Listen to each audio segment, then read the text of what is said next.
We often hear that life is just a journey, but it's just as true to say that life is a classroom. Every experience, every relationship, every disappointment, and every joy carries with it a lesson. And we are not here just to drift through them. We are here to learn. Some lessons are collective. They belong to humanity as a whole. They show up in the way we struggle with war, inequality, environmental destruction, or our inability to live peacefully with difference. These are the unconscious wounds of humanity replaying themselves through history until they are healed. But alongside these collective lessons, each of us has our own unique curriculum. Our life lessons are shaped by our upbringing, our family dynamics, our early experiences of love and loss, and the unconscious beliefs we absorbed in childhood. Those beliefs and the wounds that form them shape the patterns that repeat again and again in our lives. And this is where confirmation bias comes in. Confirmation bias is our tendency to notice and interpret things in ways that reinforce what we already believe to be true. When it works on unconscious beliefs, it quietly shapes our entire reality. Imagine someone who carries the unconscious belief, I'm unworthy of love. They will interpret every disappointment, every rejection, every unmet need as evidence that this belief is true. Even moments of kindness or affection will be dismissed as temporary, insincere, or undeserved. And without realizing it, they may even be drawn toward relationships with people who cannot truly love them, replaying the wound again and again. Now, on the surface, it looks like fate. But really, it is confirmation bias reinforcing an old unconscious script. As Carl Jung put it so perfectly, until you make the unconscious conscious, it will direct your life and you will call it fate. We all live inside this dynamic. Some of us unconsciously believe the world is unsafe, so we see threat everywhere.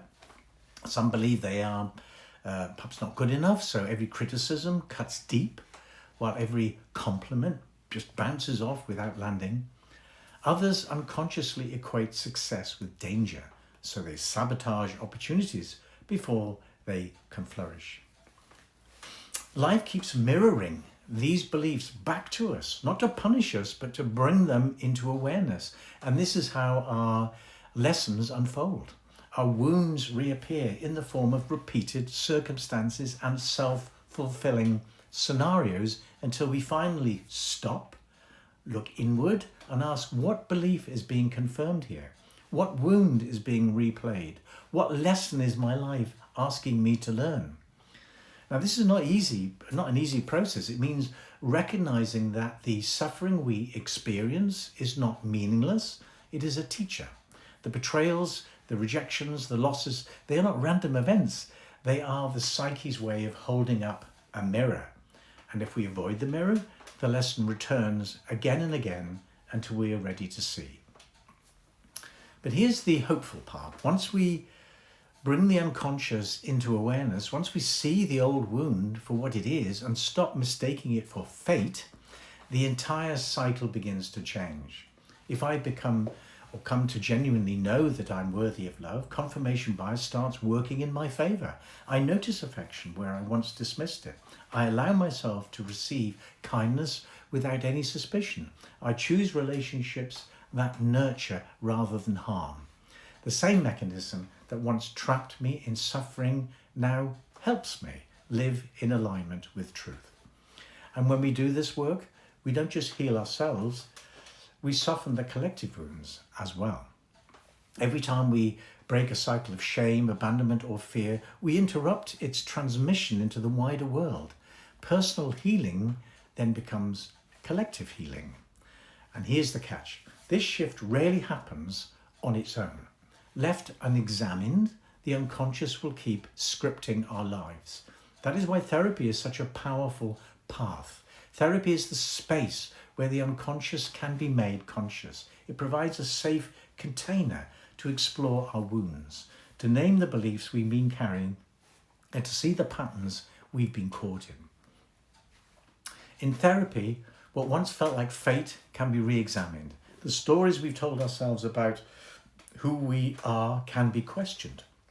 And in that space, healing can happen. Old wounds can finally be processed. The unconscious scripts that once directed our lives can be rewritten with compassion and awareness.